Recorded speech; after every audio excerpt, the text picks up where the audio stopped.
Salam, xoş gördük, əziz dostlar. Hər vaxtınız xeyir olsun.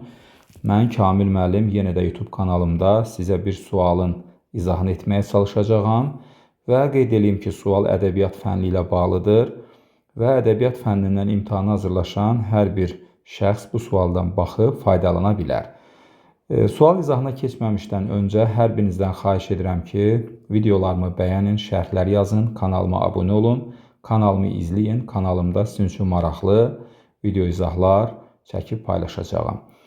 Və beləliklə keçən sualımızın izahına. Sualda bizə deyir ki, hansı fikir nöqtələrin yerinə yazıla bilməz?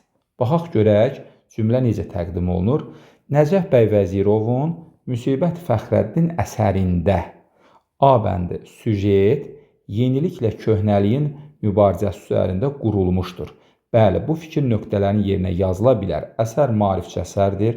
Müsibəti Fəxrəddin faciəsində deyək ki, vaxtı keçmiş o vəhşi adət ənənələr pislənilir və o, belə deyək də, keçmiş adəti, qan davasını aparan qüvvələrə qarşı Fəxrəddin kimi, Saadət xanım kimi yenilikçi qüvvələr dayanır və burada, bəli, süjetdən də məlum olur ki, 6 pərdəli bu faciədə yeniliklə köhnəliyin mübarizəsi var. Təbii ki, yeniliyin mübarizəsi əsərdə labüddür və ideya olaraq yenilik köhnəliyə qələbə çalır. Sonra, hadisələr bir ailə çərçivəsində cərəyan edir.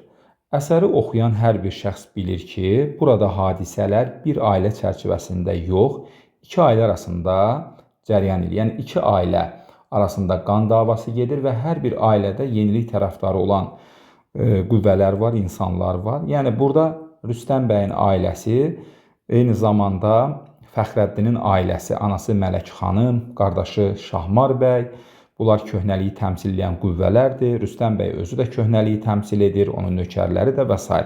Bu mənada hadisələr bir yox, iki ailənin çərçivəsində cərəyan edir. Bu A düz olsa da B səhvdir.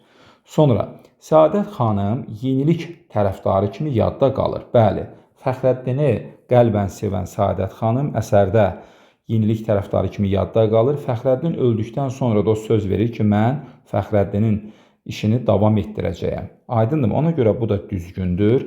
Rüstəm bəyin ilk monoloqu onun xarakteri haqqında aydın təsəvvür yaradır. Bəli, əsərdə köhnəliyi təmsil edən, vaxtı keçmiş o vəhşi adəti, qan davasını, necə deyərlər, aparan bir şəxs, Rüstəm bəy, əsərin elə ilk pərdəsində onun monoloqu verilmişdir.